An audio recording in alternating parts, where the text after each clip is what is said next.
नमस्कार, आप देख रहे हैं वार्ता प्रभात और मैं हूं आपका होस्ट अमित। आज के विशेष कार्यक्रम संवाद में आप सब लोगों का स्वागत है। उम्मीद करते हैं कि आप सब लोग स्वस्थ होंगे, मज़े में होंगे।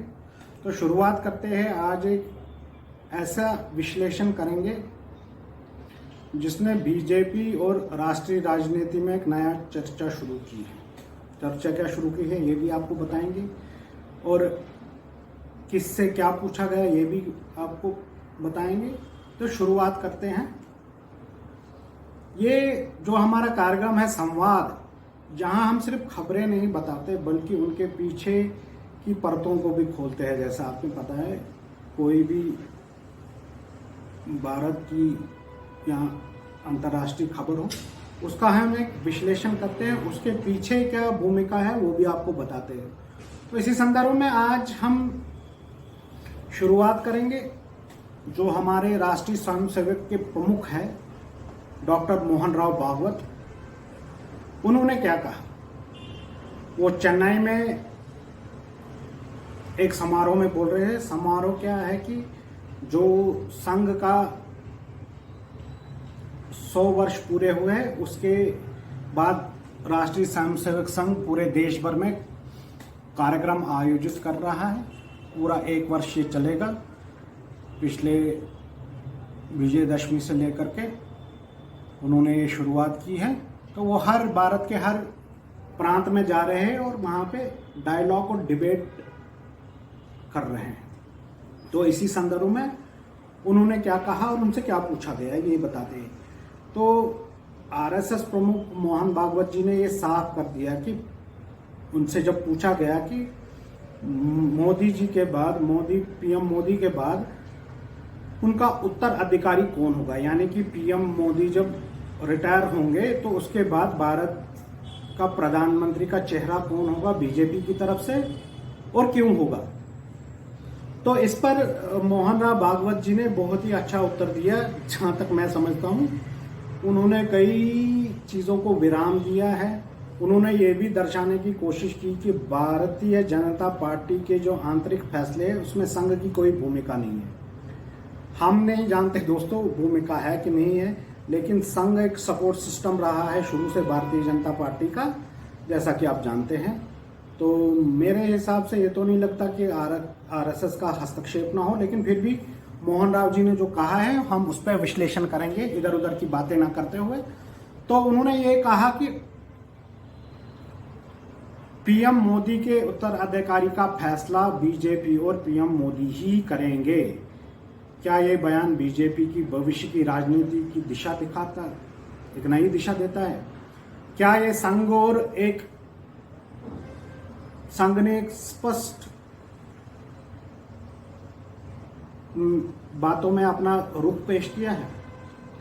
और क्या इससे जमीनी स्तर पर शक्ति संतुलन का नया संकेत मिलता है?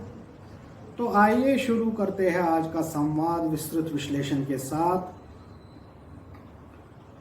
आज की बहस में सबसे पहले सवाल में भागवत के बयान से शुरू करते हैं, मोहन राव जी के बयान से शुरू करते हैं। क्या भारत में बीजेपी की नेतृत्व नीति पर मोहर लगाता है उनका बयान? क्या ये संघ द्वारा स्वयं को उत्तराधिकारी की राजनीति से दूर रखना है? जैसा मैंने आपको पहले बताया, क्या आपको लगता है कि संघ ये दर्शाना नहीं चाहता कि हमारा कोई जो संघ का व्यू पॉइंट होगा उसको भारतीय जनता पार्टी में कंसिडर किया जाए?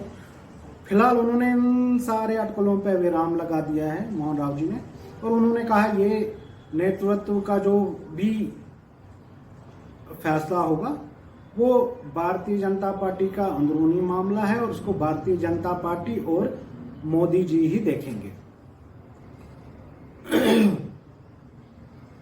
मोहन राव जी कह रहे हैं कि फैसला बीजेपी और मोदी करेंगे। क्या इसका मतलब है कि पार्टी में उत्तराधिकारी पर चर्चा हो रही है? ये भी एक सवाल है। अंदर खाने में क्या हो रहा है हमें तो नहीं पता दोस्तों, लेकिन फिर भी हम एक आकलन लगा रहे हैं। तो ये बयान नेतृत्व परिवर्तन की समय सीमा का संकेत भी देता है। क्या मोहन राव जी ने संघ की भूमिका का स्पष्टता से जो है वो सामने रखा है, या संघ सामाजिक मुद्दों पर ही रहेगा, राजनीतिक निर्णय केवल और केवल बीजेपी पर छोड़ देगा? आरएसएस बार बार जाति और भाषाई विभाजन खत्म करने के लिए बात कर रहा है और ये संघ के जो आगे उनका रोड मैप है, उनके कार्यक्रम का रोड मैप है, उसका एक हिस्सा है। तो क्या आपको लगता है कि ये बयान शक्ति संतुलन का संकेत दे रहा है या केवल एक औपचारिक प्रतिक्रिया दी है उन्होंने? क्योंकि ये बहस काफी पहले से चल रही है कि संघ का भारतीय जनता पार्टी के निर्णयों में काफी उनका इंटरफेरेंस रहता है। तो दिलचस्प बात यह है कि मोहन भागवत ने 1 लाख से अधिक स्थानों पर आरएसएस की उपस्थिति बढ़ाने की बात की है। क्या संगठन विस्तार और राजनीतिक सामाजिक रणनीति के संकेत दे रहा है? ये आने वाले दिनों में क्या होगा?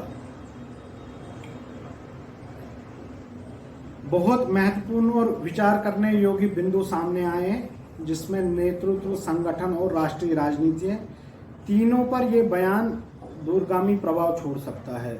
मोहन राव जी का जो बयान है, यही हम आज बात कर रहे हैं कि आखिर नरेंद्र मोदी जी के बाद भारत का नेतृत्व कौन करेगा और विपक्ष कहां पे खड़ा है। विपक्ष की क्या भूमिका होनी चाहिए? क्या विपक्ष अपनी ओर से कोई नेतृत्व पेश करेगा जो नरेंद्र मोदी जी को चुनौती दे सके, या क्या मोदी जी को अपने ही भारतीय जनता पार्टी में कोई चुनौती दे सकता है? फिलहाल तो मुझे नहीं लगता कि जिस हिसाब से मोदी जी की लोकप्रियता है पूरे देश के अंदर में, और वो चुनाव दर चुनाव भारतीय जनता पार्टी को जिता रहे हैं। हम जानते हैं कि उन्हीं के नाम पे चुनाव लड़ा जाता है। वो एक सेंटर फिगर होते हैं, बाकी सब उसके अराउंड, बाकी सब उसके आगे पीछे, बाकी सब नेता रहते हैं। तो क्या भारतीय जनता पार्टी के अंदर ये बहस शुरू होगी? जाहिर सी बात है कि कुछ काल के लिए मोदी जी प्रधानमंत्री रह सकते हैं, उसके बाद तो नेतृत्व परिवर्तन होना लाजमी है। और इस नेतृत्व परिवर्तन को, जो ये चेंज ऑफ गार्ड जिसको हम कहते हैं, कि मोदी जी के बाद कौन इस देश का नेतृत्व है। देखो मित्रों, मेरे हिसाब से 3 नाम जो है वो प्रमुखता से सामने आ रहे हैं, लेकिन भारतीय जनता पार्टी हमेशा अपने निर्णयों से सबको चौंकाती है। जो भी हम बड़े बड़े विशेषज्ञ, बड़े बड़े महारथी, धुरंधर जो भी आकलन लगाते हैं, भारतीय जनता पार्टी हमेशा जोर का झटका धीरे से देती है और कुछ और ही अलग ही निर्णय सामने आता है। लेकिन फिलहाल जो भारत की आज की राजनीति पे 3 नाम सबसे प्रमुख है। सबसे पहले मैं बात करूंगा उत्तर प्रदेश के वर्तमान मुख्यमंत्री श्री योगी आदित्यनाथ जी का। उनका नाम सबसे पहले, उनका नाम क्यों है? एक तो उनका भारतीय जनता पार्टी का अपना वोट बैंक और उनका अपना भी एक वोट बैंक वो बना चुके हैं, उनके अपने अनुयायी है। ये सिर्फ उत्तर प्रदेश तक सीमित नहीं है, पूरे भारत देश में उनको पसंद किया जाता है। मोदी जी के बाद, आज की संदर्भ में बात करें तो मोदी जी के बाद जो भी भाजपा के कार्यकर्ता हैं या संघ के कार्यकर्ता हैं या बीजेपी के सपोर्टर हैं जो बीजेपी को वोट करते हैं, वो चाहते हैं कि मोदी जी के बाद जब नेतृत्व परिवर्तन हो तो उसमें योगी आदित्यनाथ जी का नाम सबसे ऊपर आता है। योगी आदित्यनाथ जी ने बहुत काम किए हैं, जिसमें यूपी में न्याय व्यवस्था बहुत सुदृढ़ की है। यूपी को देश की सबसे बड़ी अर्थव्यवस्था के राज्यों में दूसरे नंबर पर लाकर खड़ा कर दिया है, और सामाजिक न्याय में भी उनका आगे बहुत योगदान है आज तक। और केंद्र से जो योजनाएं आती है, गरीब कल्याण योजनाएं, उनका सही तरह से इम्प्लीमेंटेशन उन्होंने यूपी में करके दिखाया है। तो ये उनके पॉजिटिव में जाता है। और दूसरा, उनको एक कड़क हिंदूवादी छवि भी है उनकी, जो सब जानते हैं कि उनको एक हिंदू हृदय सम्राट के रूप में देखा जा रहा है। ये भी उनके लिए एक पॉजिटिव है। दूसरे है, सबसे बड़ा नाम जो है अमित शाह जी का, जो अभी हमारे देश के गृह मंत्री हैं, उनका भी नाम आगे है। उनकी भी काफ़ी उपलब्धियां हैं। और सबसे बड़ी बात जो है उनका, जो उनके विषय है उस पर उनकी पकड़, मजबूती।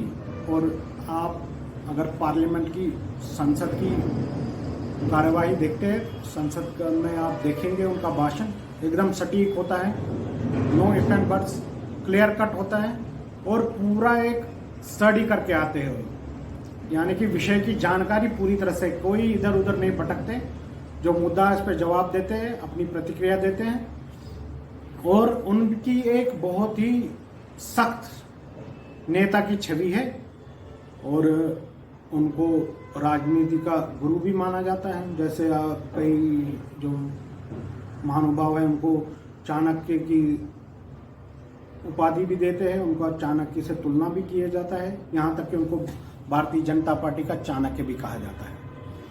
तो मोदी जी के बाद आज देश में राष्ट्रीय परिप्रेक्ष्य में बात करेंगे तो अमित शाह जी ही दूसरे नेता देखते हैं जो सर्वशक्तिशाली है मोदी जी के बाद। तो वो बनेंगे नहीं बनेंगे ये हम नहीं जानते, लेकिन एक बहुत बड़े दावेदार वो भी है। और कई लोगों का ये भी मानना है कि असम के मुख्यमंत्री जो है हिमंता बिस्वा शर्मा, वो भी एक बहुत बड़ी उनकी उपलब्धियां हैं काफ़ी, जो उन्होंने असम में करके दिखाया है।